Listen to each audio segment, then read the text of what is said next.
This is the Jefferson Postdoctoral Association podcast, and I am Kristen Davis, and I'm joined today by Dr. Lisa Kozlowski. Hi, everybody. So we're going to talk today about the history of the JPA. So was there always a JPA at Jefferson when you joined?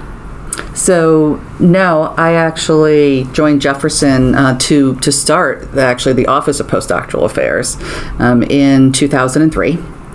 And part of that came from new policies that had been put into place at Jefferson by the then Senior Associate Dean, Dr. Gerald Grunwald. He is now our current Dean of the College of Life Sciences. And I was hired to actually come in as Associate Dean to implement the policies, to start the Office of Postdoctoral Affairs, and included in the policy was also the ability to start a postdoc association. So how has the JPA evolved as an established association? And has it changed in terms of its purpose or goals since you created it? Not really. My office was created to serve more about the policies, to make sure that postdocs' benefits were standardized, to make sure that there was a salary scale.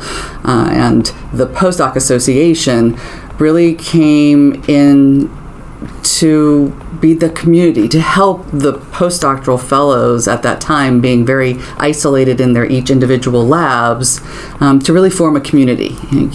Postdoctoral training is very different from graduate student training because you come in as a group. You're taking classes together with your fellow classmates within your graduate maybe cohort or your graduate program. Well, you come in as a postdoc and you come into one lab, and so you end up being very isolated in that one lab, and maybe don't get a chance to really meet other postdocs, other people that are at that same level of training that you are. And so that was really what the Postdoc Association was meant to do, was to help build community.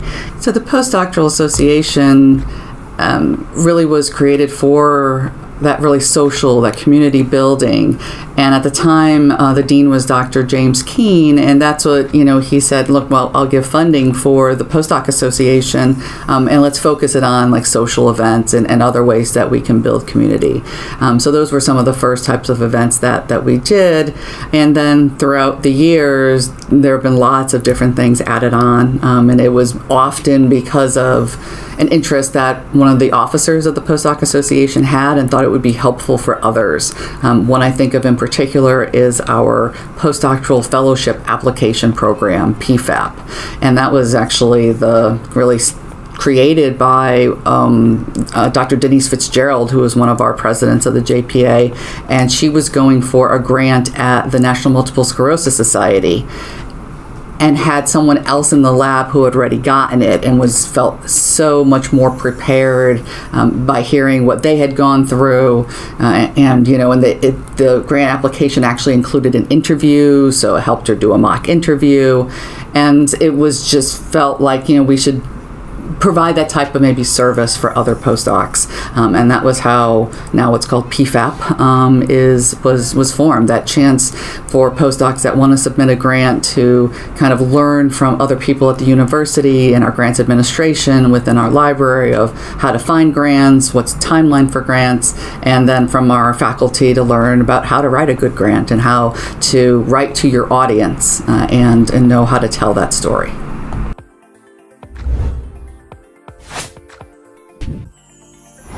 One question that we had submitted by other postdocs was, what's been the biggest impact on the postdoc community, that you've seen in your time here? I think the biggest impact really from the JPA was forming that community, having somewhere from either the Postdoc Association or myself being the Associate Dean for Student and Postdoctoral Affairs, and the Director of the Postdoc Office, to really have somebody to turn to for lots of questions, whether it is what type of grant can I submit, what type of technical skills information is there, to I'm having a conflict with someone in my research lab, and how do I resolve that type of conflict? So lots of different questions, and really having a place to turn to, whether it was to their peers to say, how did you manage this type of situation? What resources did you go to? Or from my side, giving them some of the background that I have, some information about, say, conflict resolution, but also giving them other resources, say our ombudsperson for faculty and postdoctoral fellows that you could go to as well. So just really being a resource, and some would like to call it like a one-stop shop for postdocs to go to. And I think that wasn't available. They really didn't have anyone to turn to before this office and then the Postdoc Association was started. But it's that really community, but community of peers in that whole realm, whether professional or more social aspects of it. So what was the experience of initially starting the JPA like? Was it easy or difficult to convince postdocs to join? It was actually fairly easy. There were definitely some postdocs who were already interested in this type of maybe organization. Maybe they had been involved with a graduate student association. I tend to find that out often after the officers join the Postdoc Association, that, oh, by the way, I did this as an undergrad or as a graduate student. So often that's it. Other times people have come, and joined as officers and don't have any experience in that. But at that beginning, it was Dr. Ahmad Naeem who really was like, yes, this is great. He was a postdoc who was already had a fairly large social network, and was able to bring those other postdocs and their families along. So at the beginning, actually, we had a lot of events that were family oriented, that we made sure that if we were going to have some sort of event and games or beverages or something for adults, we also had games and things for kids, and so it was it's been a really fun environment to be here at Jefferson and have postdocs who were so interested in this. And every year it kind of waxes and wanes of who's interested in being on the board for the Postdoc Association, but usually we have people come out, like I said, either they've done this sort of thing before, or they have particular topics that they're interested in, and they want to provide more to the postdocs, like we did, say, when we started the Postdoc Research Symposium about a year or two after the Postdoc Association had started, and that's become a nice big annual event to really highlight the research that our postdoctoral fellows do. So it really wasn't all that difficult, especially I think at the beginning. I think there were definitely it was needed, and so I think it was there were a lot of people that were really interested and wanted to come and be a part of this, especially from the start.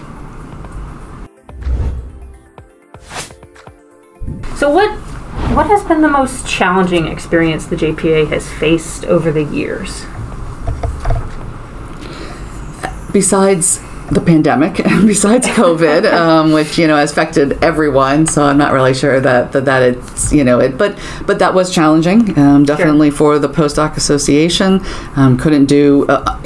Unfortunately, the students and postdocs were working in their labs for a large part of it, when a lot of others of us within the administration were not here on campus, and obviously things were not being held in person, and so that was definitely challenging to try to keep that community together. The Postdoc Association really did a great job of continuing the technical skills seminar. We did our Postdoc Research Symposium virtually, trying to really do it, and then started doing some social events. And again, it kind of has ebbed and flowed of how much of a response or attendance that they get at things. So I think the most challenging is to continue to do that. We have new postdocs, and like I said, compared to the grad students who all start on the same, at the same semester, say.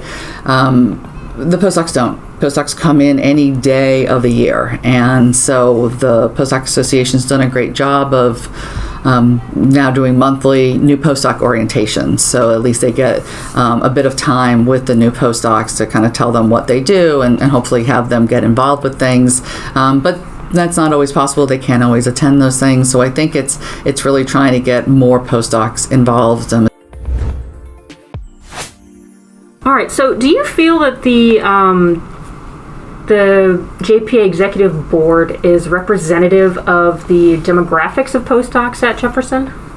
Yes, I really do. So we have, right now, probably when I started, for a long time, we're probably about 150 postdocs, maybe a little bit more than that when I had started. Over the past couple of years with COVID, it's been challenging because within that population, at least 70% are foreign nationals. So, and unfortunately, a lot of people obviously couldn't travel during COVID and weren't able maybe to come to the United States, even if they wanted to or had been planning on it until a lot of the restrictions had loosened up. And at any one time, I can have postdocs from upwards of 30 different countries. Even within that small kind of 120 postdoc population, you can even have still that much diversity from so many different countries. Although we do have a lot that come from India and from China, and so often we will have more board members that are from those two countries, and it mostly, again, really like as you said, because that population just happens to be bigger, so you have a bigger group to kind of choose from. But I think overall, we've definitely had people from all different countries, including the United States, to be from any of the officers, including president, and gender-wise as well. I think we've had a great representation as well. Like that.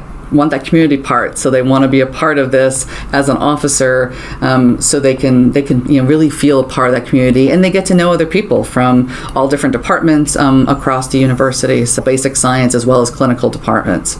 So there's probably 30 different departments that our postdocs will come from. So some of them one might never cross the other one's path, depending on where they are, depending on the building that they're in. So even though we're a fairly compact campus, you don't always see necessarily people from other buildings hopefully want to join the board in the coming years. Always looking for more people who are interested in being involved in the board.